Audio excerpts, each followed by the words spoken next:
रहस्य खोलने जा रहा हूं। हैदराबाद के चुनाव के बाद वो दिल्ली मुझे मिलने आए, बहुत बढ़िया मुझे शाल उड़ाई, बहुत मुझे आदर किया और इतना प्यार दिखाया, ये केसीआर के कैरेक्टर में ही नहीं है। हम भी एनडीए का हिस्सा बनना चाहते हैं, आप हमें एनडीए में शामिल कर दीजिए। आपके कारनामे ऐसे हैं, मोदी आपके साथ जुड़ नहीं सकता।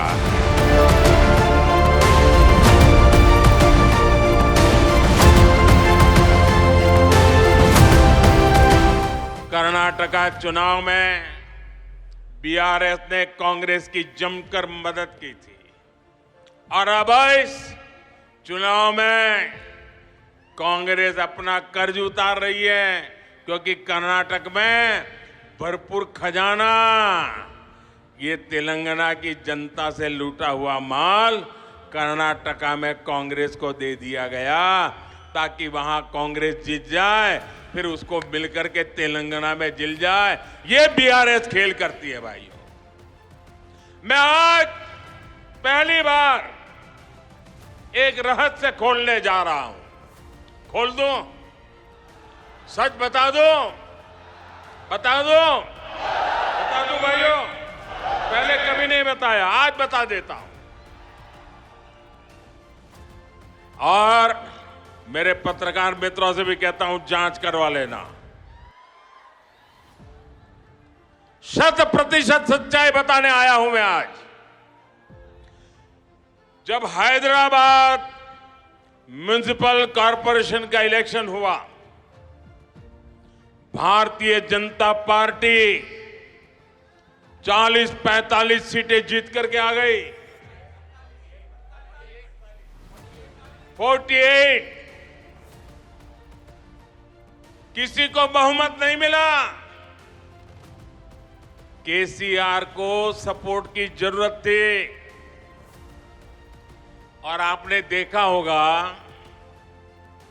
हैदराबाद कॉरपोरेशन के चुनाव के पहले वो एयरपोर्ट में पूरी फौज लेकर के मेरा स्वागत करने के लिए आते थे, बढ़िया बढ़िया माला पहनाते थे, बहुत सम्मान करते थे, याद है ना? फिर क्या हुआ भाई? अचानक बंद हो गए। अचानक इतना गुस्सा क्यों निकल रहा है? इसका कारण यह है कि हैदराबाद के चुनाव के बाद, ये भी तारीख चेक कर ले मीडिया वाले, वो दिल्ली मुझे मिलने आए, बहुत बढ़िया मुझे शाल उड़ाई, बहुत मुझे आदर किया और इतना प्यार दिखाया, ये केसीआर के कैरेक्टर में ही नहीं है।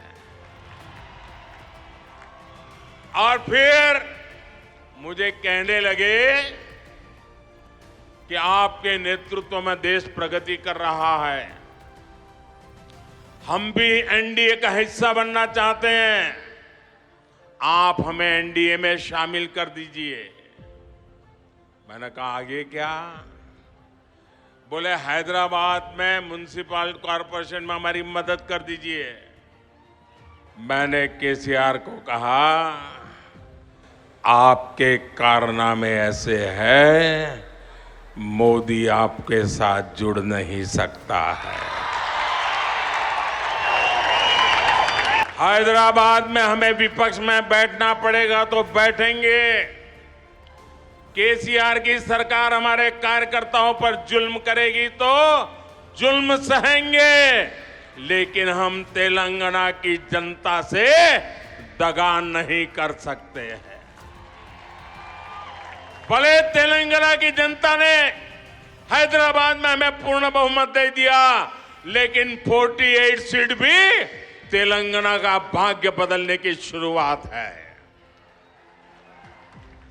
और मैंने उनसे हर प्रकार से मदद करने का इनकार कर दिया। उनको एनडीए में एंट्री देने से इनकार कर दिया। उसके बाद उनका दिमाग फटका फिर तो वो भांति भांति से दूर भागने रहे। मैं भ्रष्टाचार के सवाल पूछने लगा, फिर एक बार दोबारा आए। वो मुझे कह रहे हैं कि मोदी जी मैंने बहुत काम कर लिया, अब मैं सारा कारोबार केटीआर को दे देना चाहता हूं। मैं एक बार केटीआर को भेजूंगा, आप जरा उसको आशीर्वाद दे देना। ये उन्होंने मुझे कहा। मैंने कहा केसीआर, ये लोकतंत्र है, तुम कौन होते हो बेटे को राजगादी दे? तुम राजा महाराजा हो क्या? क्या तुम राजा महाराजा हो क्या? अरे तेलंगाना की जनता तय करेगी किसको बिठाना है, किसको नहीं बिठाना है। बस वो दिन आखिरी था।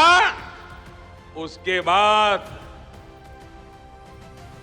एक बार भी वो मेरे से आंखें नहीं मिला पा रहे।